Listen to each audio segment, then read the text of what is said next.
para nesta noite ouvirmos, Senhor, um pouco mais da Tua palavra e colocarmos em prática no nosso dia a dia. Usa o Teu servo, Senhor, com graça, com unção, assim como o Senhor faz todas as vezes. Senhor Deus, fala, Senhor, aquilo que nós precisamos e não aquilo que queremos, ó Pai. É o que eu te peço em nome de Jesus, em nome de Jesus. Amém.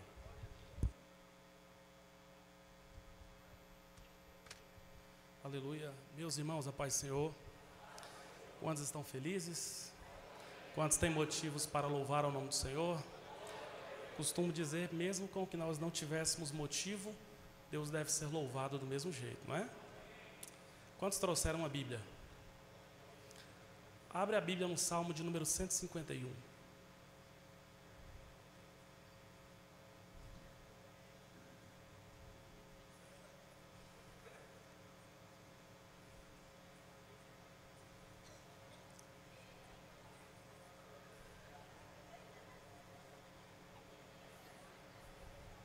É sobre isso que eu quero falar nessa noite, a relação do cristão e a Bíblia, tá bom? Hebreus capítulo 4, verso 12. Deus abençoe nossos pastores, pastora Binaí, pastora Meire. Deus abençoe nossa bispa Nair. Deus abençoe todos os nossos líderes, enfim. Deus abençoe a todos os irmãos. Quero cumprimentar o pastor José Maria. Toda vez que eu vou lá na regional, eles me recebem muito bem, Deus abençoe. Em especial aqui quero louvar Deus pela vida do pastor Marcos. Quando eu era criança, esse foi um dos responsáveis por me trazer para a fama. Sempre me instruiu, direcionou. Deus abençoe. Eu ainda era criança, entrando na pré-adolescência, foi ele.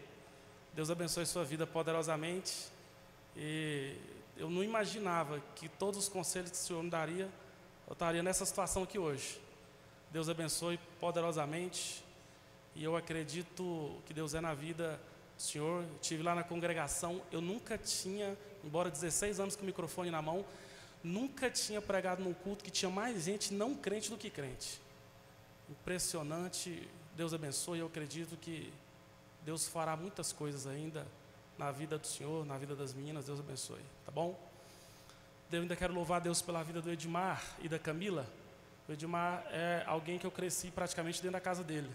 É proprietário de uma das empresas mais relevantes no ramo de som automotivo. E eu estou tentando levar ele para o nosso ID. Deus abençoe tanto ele quanto sua família. Deus abençoe Edmar poderosamente. Os pais dele, é alguém que eu devo muito. Deus abençoe. Deus abençoe nossa família e vamos para o que nos interessa. Hebreus capítulo 4, verso 12. Quantos acharam? Salmo 151, você percebeu que não existe, né? Diz assim, Hebreus capítulo 4, verso 12. Porque a palavra de Deus é viva e eficaz, mais penetrante do que qualquer alguma espada de dois gumes, penetra até a divisão da alma e do espírito, das juntas e medulas, e ela é apta para discernir os pensamentos e as intenções do coração. Pode se sentar. Irmãos, geralmente quando eu sou convidado para pregar em conferências, congressos, geralmente eu prego, Espírito Santo tem misericórdia, derrama da sua glória. Mas toda vez que eu recebo um convite para falar em cultos de estudo bíblico, eu não gosto de fugir da proposta. A proposta é justamente estudar as Escrituras, e é sobre isso que eu quero falar aqui, sobre o cristão e a sua relação com as Escrituras.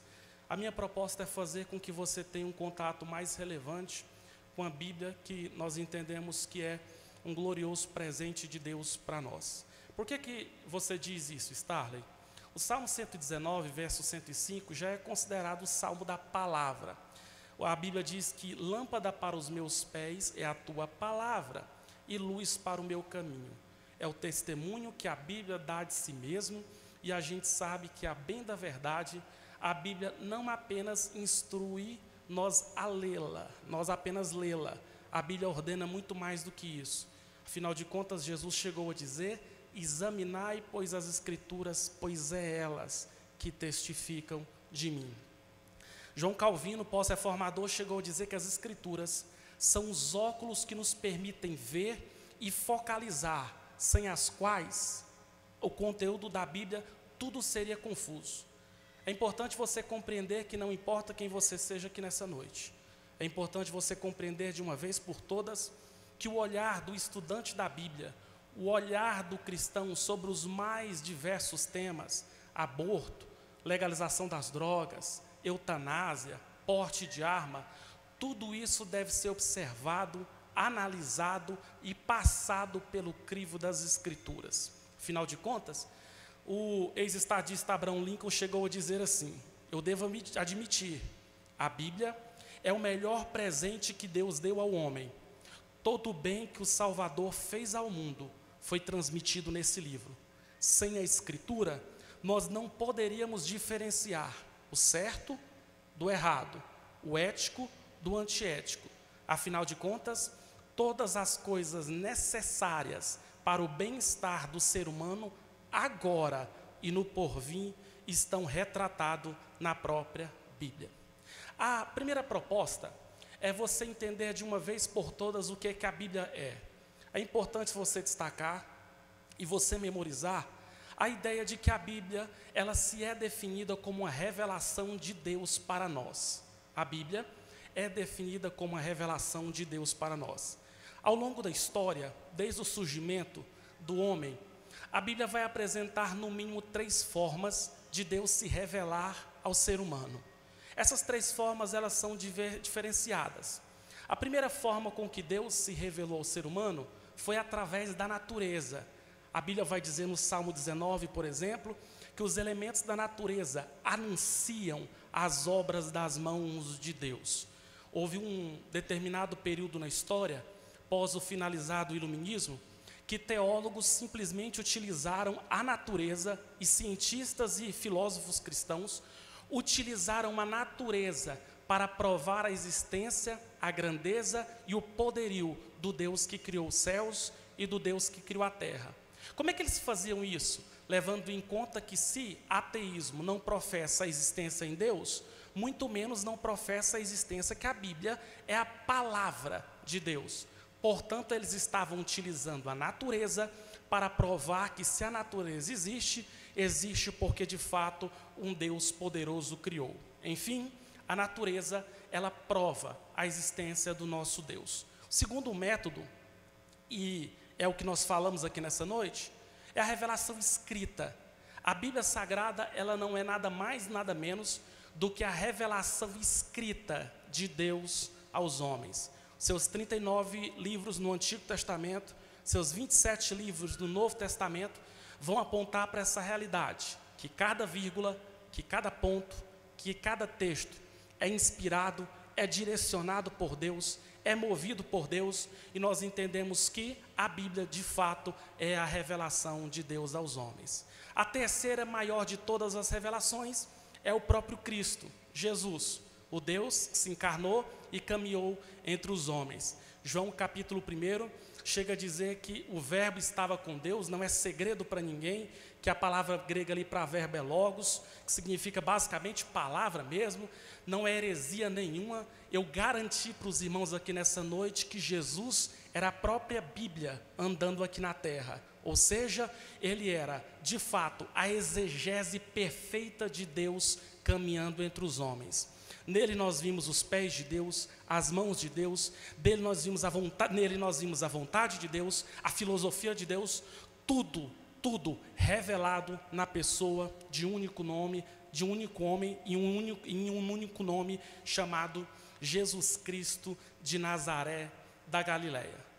Nós vamos perceber que nessas 3 revelações, seja a revelação de Deus através da natureza, seja a revelação de Deus através da Escritura Sagrada, e seja a revelação divina ou de Deus através da pessoa de Jesus Cristo, nós vamos concluir que a nossa proposta é compreender como Deus se revelou a nós através da Bíblia Sagrada. O que isso implica em dizer?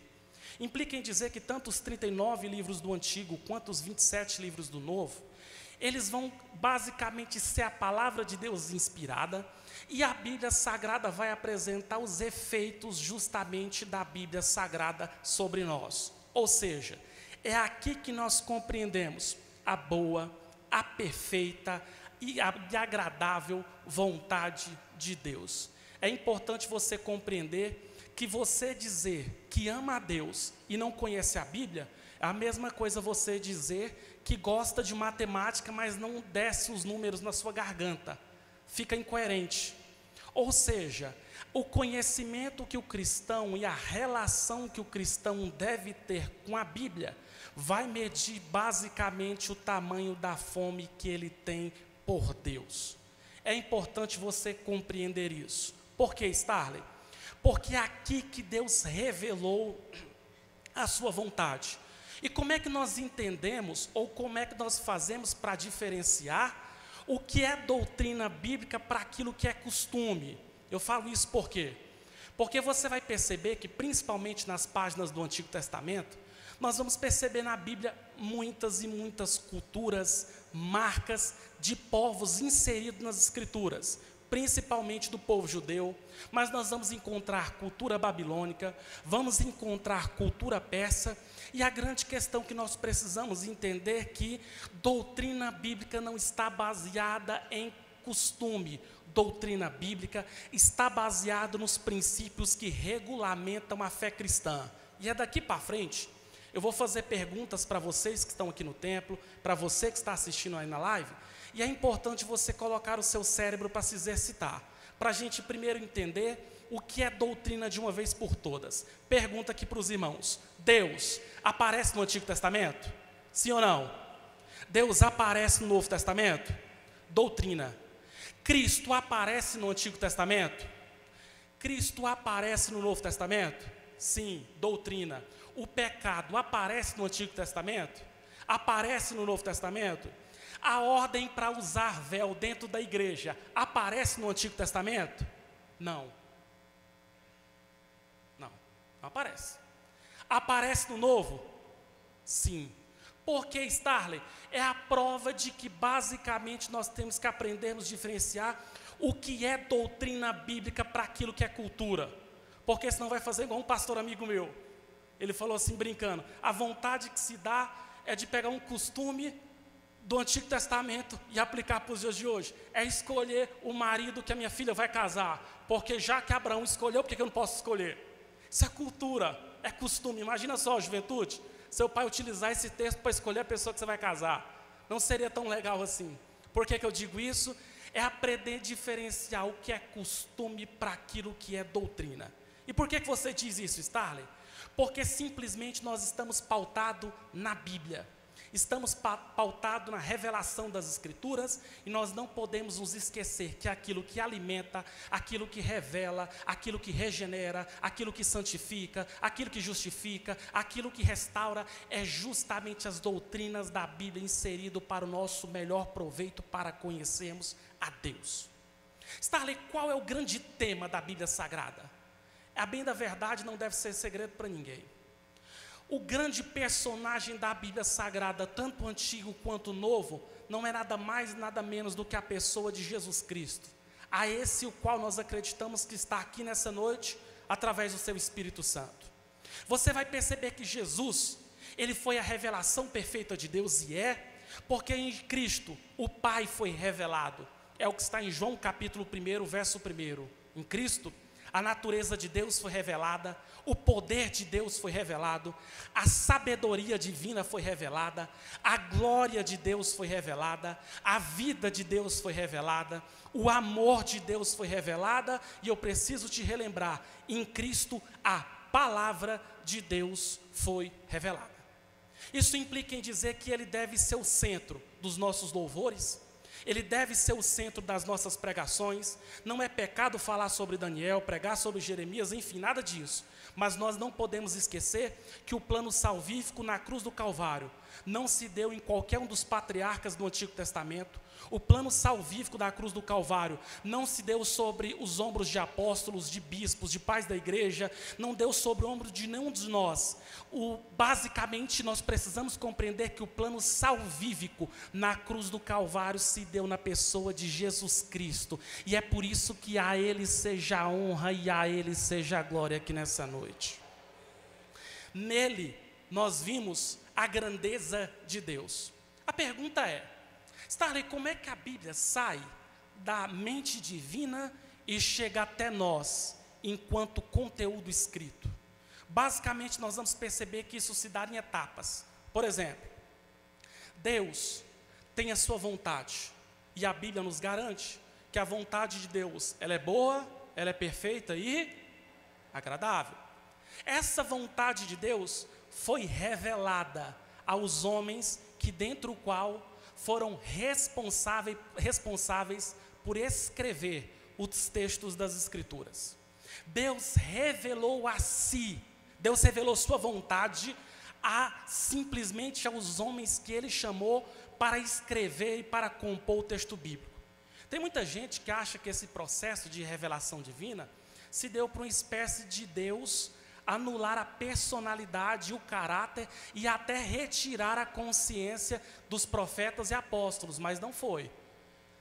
Transliterar os textos bíblicos não foi uma espécie de sessão igual mais ou menos a Chico Xavier. Deus não anulou personalidades deles, simplesmente Deus não anulou seus planos morais, Deus não anulou nada.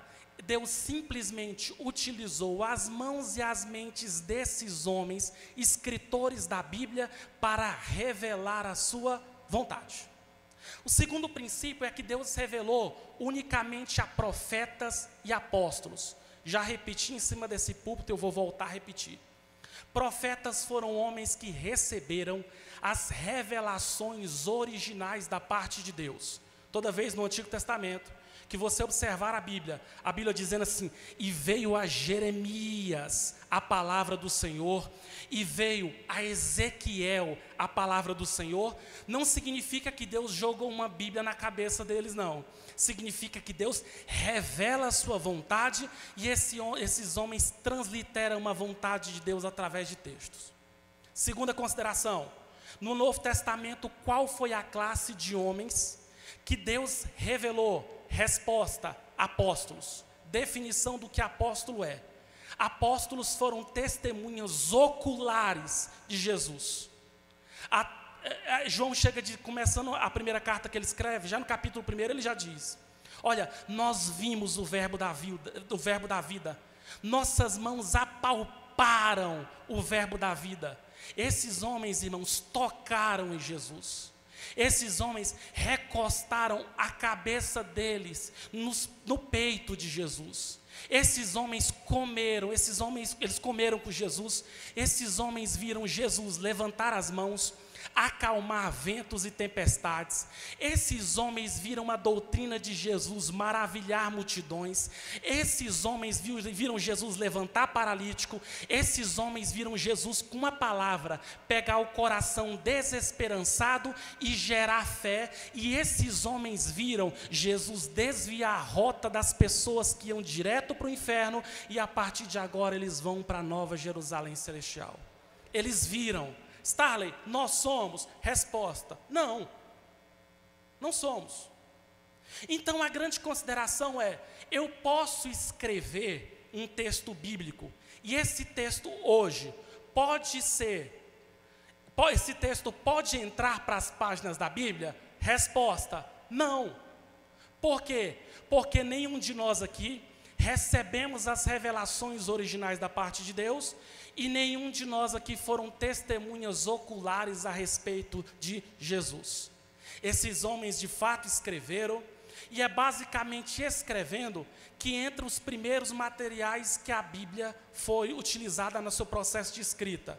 Nós temos materiais igual pergaminho, nós temos óstraco, nós temos pedra, nós temos madeira, nós temos pedras preciosas. Todos esses materiais foram utilizados no processo de compor o texto bíblico, e não é segredo para ninguém que o material mais utilizado depois do papel, de fato, foram os pergaminhos. A Bíblia vai dizer em Lucas 4, a partir do versículo 17, que Jesus entra para dentro de uma sinagoga, e ele simplesmente entrando para dentro de uma sinagoga, ele pega o pergaminho, pele de carneiro utilizada para compor o texto bíblico. Ou seja, o pergaminho era utilizado. O apóstolo Paulo está dentro de uma masmorra romana, e dentro de uma masmorra romana, ele pede para trazer consigo os pergaminhos. Portanto, já vou te adiantar. O que a sua Bíblia é? O que a minha Bíblia, enquanto material de papel, é? A sua Bíblia, ela é cópia de um pergaminho. Starley, existe diferenças de traduções? Sim. E por que é que existem diferenças de traduções? Resposta: porque os pergaminhos são diferentes. Eu vou provar na prática para os irmãos. Eu queria que a mídia não colocasse, mas por favor, quem trouxe uma Bíblia física, abra a Bíblia comigo em 1 João capítulo 3, verso 9, por favor.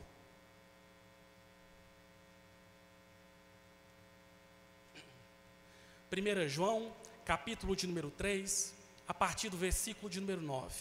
Eu vou pedir para a mídia não colocar, eu vou pedir para os irmãos conferirem. 1 João, capítulo de número 3, a partir do versículo de número 9. Não o Evangelho, a carta. 1 João, capítulo 3, verso 9. Quantos acharam? Quantos acharam? Agora, se for possível, eu vou pedir para a mídia colocar 1 João, capítulo 3, verso 9. Olha só para você ver os segredos e os tesouros escondidos na Bíblia. Quando eu estive atendendo uma das regionais do Brás, eu ouvi uma frase que eu nunca esqueci. A Bíblia, ela é um poço muito profundo, o nosso caneco é muito pequeno.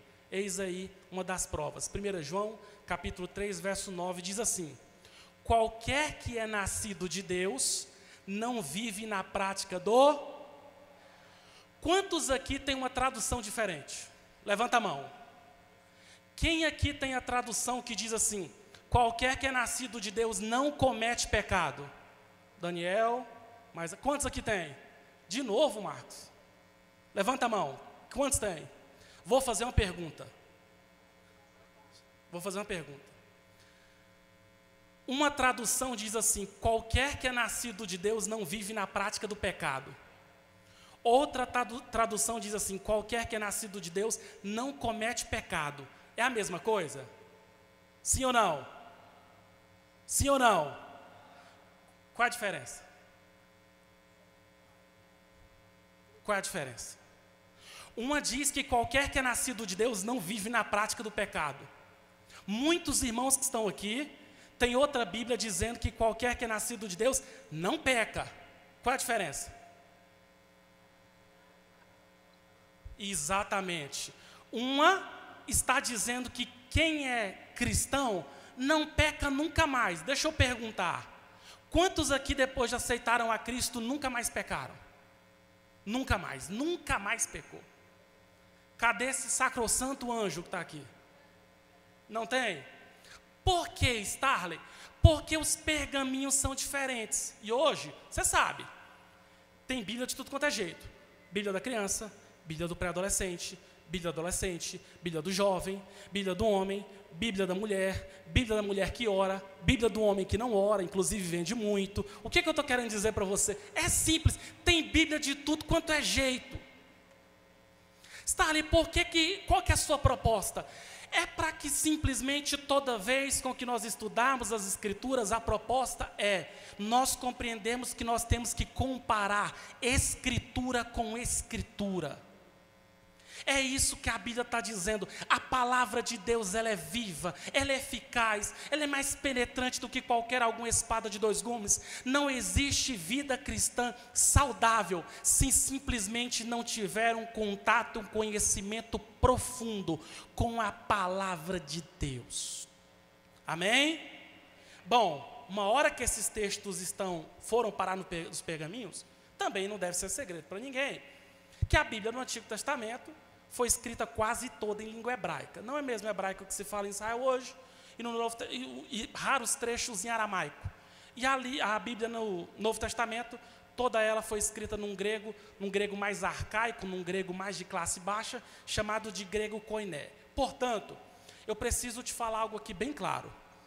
Eu não tenho coragem de dizer para os irmãos que eu conheço a Bíblia. E eu vou dar uma sugestão, me permita. Não abra a boca para dizer que você não tem um conhecimento bíblico se você não estudou o texto de uma perspectiva original. E eu vou, inclusive, aproveitar para dar uma dica. Se você puder, atravesse a rua e se matricule na FACEB. Eu falo isso porque eu sou cria de lá. Irmãos, os professores lá, os caras são muito eficazes e eficientes para ensinar a Bíblia do ponto de vista das línguas originais. Por que eu digo isso? Que foram estudando a Bíblia na perspectiva das línguas originais. A reforma protestante simplesmente aconteceu.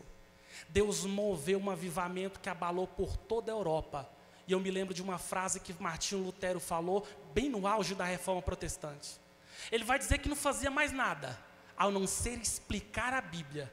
E explicando a Bíblia, ele diz que Deus promoveu um verdadeiro despertamento espiritual. Pregue a Bíblia, lidere com a Bíblia, cante a Bíblia, instrua a Bíblia, porque Deus garante que Ele vela para que a palavra dEle se cumpra. O que é fato é que a Bíblia chegou a nós em forma de papel. E basicamente, a partir do momento que chegou a nós, cabe a nós uma célebre tarefa. Qual tarefa? A tarefa de interpretar as Escrituras. Não é fácil, não é fácil. Tem textos da Bíblia que eu fico com muita vontade de conhecer alguns dos escritores para perguntar assim, rapaz, pelo amor de Deus, o que tu quis falar com isso? Sabe por que eu digo isso? Para dizer para os irmãos que, como a Bíblia, os judeus que chamam de Torá e Jeová, eles chamam isso aqui de pão da vida. E eu também estou lhe garantindo que se você não tiver auxílio de comentários bíblicos, de dicionários, a tarefa de interpretação bíblica vai ser muito mais difícil. E quando eu falo sobre interpretar a Bíblia, você precisa compreender que antes de Paulo escrever a carta para a igreja da Sede da Fama, antes de Paulo escrever uma carta para a igreja evangélica brasileira, o apóstolo Paulo escreveu carta à igreja de Roma. Ele escreveu uma carta à igreja de Corinto. Ele escreveu uma carta às igrejas da Galácia. Antes de nós compreendermos qualquer coisa, nós vamos precisar entender basicamente qual é a intenção do autor bíblico. Sabe por quê? Porque senão nós cometemos o erro de forçar Paulo a dizer uma coisa que ele nunca disse. De fazer com que profetas do Antigo Testamento falem coisas que na verdade nunca falaram. E forçar o texto bíblico a dizer algo que o texto bíblico não diz, basicamente se constitui um verdadeiro crime contra a interpretação correta das Escrituras. Portanto, me permita lhe dar uma sugestão. Não abra a boca para dizer que cada um tem sua interpretação bíblica, porque essa é uma frase que não passa pelo crivo da hermenêutica. Não é que cada um tenha a sua interpretação, que prevalece a intenção do autor. O que prevalece é basicamente a proposta escrita pelo autor bíblico. O que é que Paulo quis dizer quando ele escreve a carta à igreja de Roma? O que é que Jeremias quis dizer quando desce à casa do oleiro? O que é que Ezequiel quis mostrar sobre a visão do vale de ossos secos? É procurar entender qual é a intenção do escritor inspirado e movido por Deus. Starley, e aí que nesse processo árduo de interpretação, nós temos que ter um outro cuidado. Quantos aqui estão aqui hoje com a Bíblia de estudo? Quantos aqui tem Bíblia de estudo? A Bíblia do estudo do homem que não ora. Alguém? Então, você provavelmente tem a Bíblia de estudo. Outra consideração, muito importante. Nota de rodapé não foi inspirado por Deus. Muitos deles acertam mais do que erram. Foram escritos de fato por homens que entendem, mas nota de rodapé não é inspirado por Deus. Sabe o que é nota de rodapé, né? Lá embaixo, sabe aquelas notinhas de rodapé? Eu falo isso porque me permita eu fazer um acréscimo aqui, porque eu sou muito amigo dele. Levanta a mão, Marcos. O Marcos já foi meu aluno de teologia, e agora nós empurramos ele aqui para dentro da faculdade, e vai crescer muito. E aí que o Marcos tem uma Bíblia, que inclusive é a Bíblia Dake, que lá tem uma nota de rodapé sobre o diálogo de Deus com Satanás, que, pelo amor de Deus. O que eu estou querendo? Você não está com ela aí não, né? Está com ela ali. Ele faz só para provocar. O que eu estou querendo dizer? É simples, irmãos. Textos, nota de rodapé não são inspirados por Deus. Você pode ler, você pode conhecer, porém, não tome aquilo lá da mesma forma com que você tome o conteúdo bíblico. Então, já vou adiantar logo uma pergunta que é a que mais faz. Qual é a melhor Bíblia para se usar, Starley? Pelo amor de Deus, acaba com essa aflição. Resposta: tenha todas. Tenha todas. Tenha todas. Compare escritura com escritura. E no auxílio, e se precisar de um auxílio, sabe, eu estou precisando de um auxílio, converse com os nossos universitários aí de teologia. Converse com os nossos pastores. Por quê? Porque quando nós defendemos que a Bíblia é inspirada por Deus, todo teólogo sabe que estamos falando dos documentos originais. Portanto, é importante você compreender que a Bíblia precisa ser estudada, examinada, que é aí que vai acontecer uma outra consideração. Com o contato da mente humana com a Bíblia, simplesmente o Espírito Santo ensina, o Espírito Santo preenche os labirintos vazios da mente, e preenchendo os labirintos vazios da mente, o Espírito Santo usa a Bíblia para fortificar a vida do cristão. Sabe por que eu digo isso? Lembra do que Jesus falou? Que quando vier o Espírito da verdade, ele vai ensinar. Irmãos, não tem como o Espírito, ele vos fará lembrar. Não tem como o Espírito Santo te fazer lembrar algo que você não sabe. A consideração a respeito de estudar a Bíblia é uma obrigação nossa. É uma responsabilidade nossa. Porque toda vez com que nós estudamos a Bíblia, nós vamos perceber com que nós ganhamos mais para com Deus. E vou lhe fazer aqui uma recomendação. Poucas vezes algo me impressionou tanto, enquanto uma pesquisa que acabou de sair, não acabou de sair, tem mais ou menos uns 3 anos, do SEB, que é o Centro de Engajamento Bíblico. Um órgão norte-americano de pesquisa sobre neurociência, vai fazer um estudo com 80 mil norte-americanos sobre cristãos que leram a Bíblia uma vez por semana e cristãos que leram a Bíblia 4 vezes por semana. Vou te citar, depois de 6 meses, alguns dados que aconteceram. Primeiro, 37% menos, raízes de amargura brotando no coração e simplesmente relacionamentos comprometidos. 67% menos sentimento de estagnação espiritual. 61% a menos contato com coisas que são ilícitas sexualmente. Quase 60% de redução de contato com bebidas ou jogos de azar. E 2 coisas subiram. 200% a mais o sentimento e o desejo ardente de evangelizar, porque é uma ordem já estabelecida por Jesus, ide por todo mundo, pregai o evangelho a toda criatura, vírgula, quem crer e for batizado será salvo, quem porém não crer será condenado. É estes os sinais que haverão de seguir se vocês crerem em meu nome. E ali Jesus vai fazer uma promessa: eis que eu estarei convosco todos os dias até a consumação dos séculos. Para quem é que Jesus fez essa promessa? Para a igreja que evangeliza. E o que mais me impressionou, 230% a mais o desejo de discipular, integrar e, consequentemente, ver as pessoas servindo a Deus e, consequentemente, caminhando para o céu. Como, Starley? Através do contato com as Escrituras. Por fim, você precisa considerar umas últimas coisas.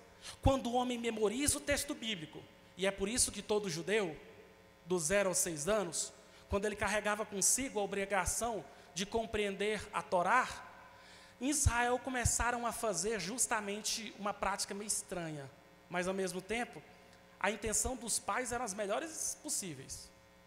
Todo judeu era obrigado a entender e compreender o Shema, né? Meu hebraico não é muito bom, mas o Shema diz assim: Shema Israel, Adonai Eloheinu Echad. Ouve, ó Israel, o Senhor vosso Deus é um. Sabe o que os pais estavam fazendo?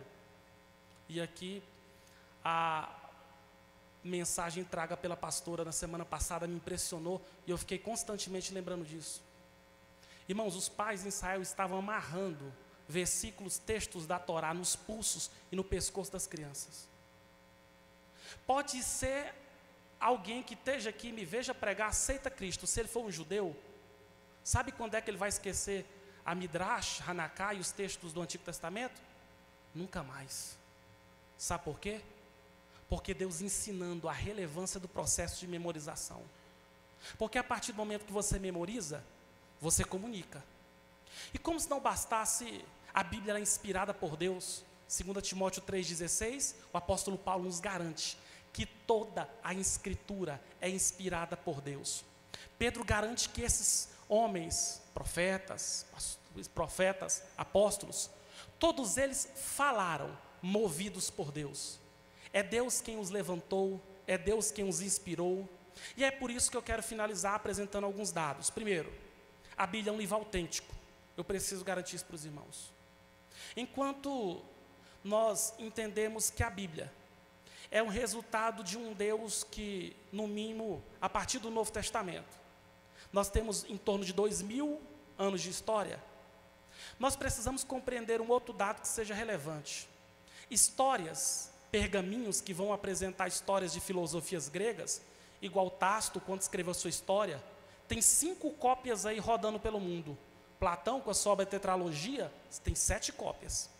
Tucídides, com as suas histórias, tem 8 cópias. Heródoto, com as suas histórias, tem 8 cópias. César, com a sua obra Guerras Gálicas, tem 10 cópias.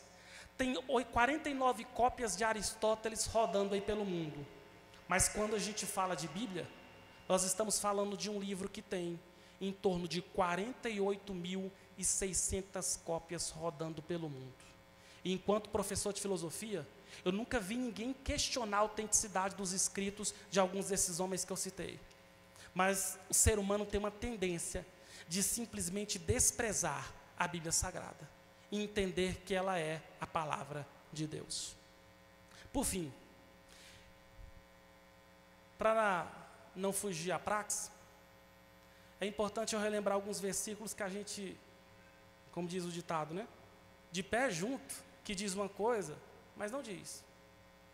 Por exemplo, quem é que veio roubar, matar e destruir? Quem é que veio? Você sabe que em João capítulo 10, do verso 1 até o verso 10, não aparece a palavra diabo. Jesus falando sobre o bom pastor. Você sabia que quem veio matar, roubar e destruir é o mau pastor? Lembra de Mateus capítulo 18, verso 20? Quando Jesus garantiu, olha, onde tiver 2 ou 3 reunidos em meu nome, ali vou estar no meio deles. A gente usa esse versículo quando os cultos estão pouquinho gente, né? A gente, para não terminar de desanimar, o que a gente diz? Irmãos, onde tiver 2 ou 3 reunidos. O texto fala de disciplina cristã. O texto fala de disciplina cristã. Irmãos, não abre a boca para falar coisas que a Bíblia nunca disse. Não abre a boca para dizer que a voz do povo é a voz de Deus, não. É um clamor da minha alma. Porque se na Bíblia a voz do povo fosse a voz de Deus, e se no Brasil a voz do povo fosse a voz de Deus, água mole em pedra dura, tanto...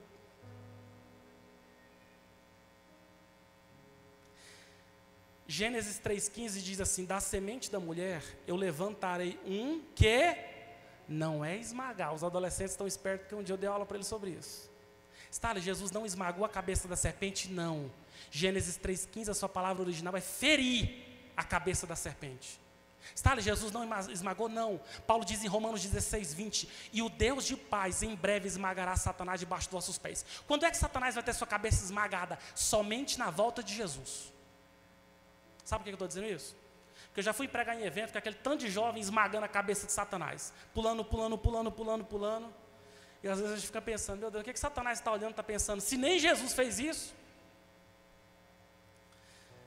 Deus cegou o entendimento dos incrédulos. A Bíblia não diz isso.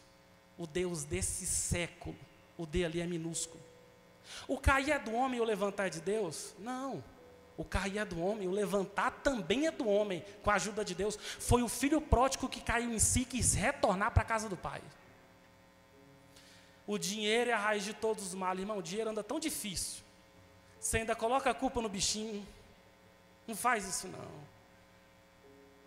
Hoje mesmo meu terapeuta falou para mim, Starley, dinheiro é uma bênção da parte de Deus. O amor ao dinheiro é que é a raiz de todos os males. Não joga o bichinho para fora, não. Por fim, eu preciso só finalizar dizendo o que a Bíblia é. A Bíblia não é nada mais, nada menos do que a palavra de Deus.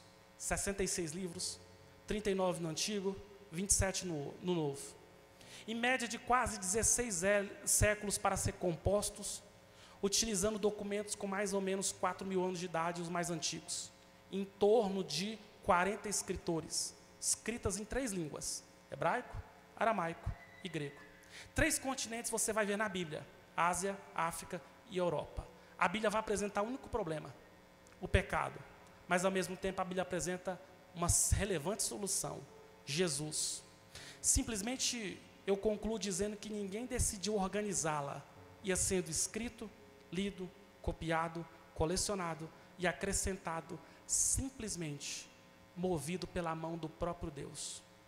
Então, minha proposta não é outra nessa noite, a não ser: pregue a Bíblia, ensine a Bíblia, estude a Bíblia, e a mão de Deus irá te abençoar mais ainda. Amém? Um último recado, com a pensão do nosso presidente: sexta-feira na nossa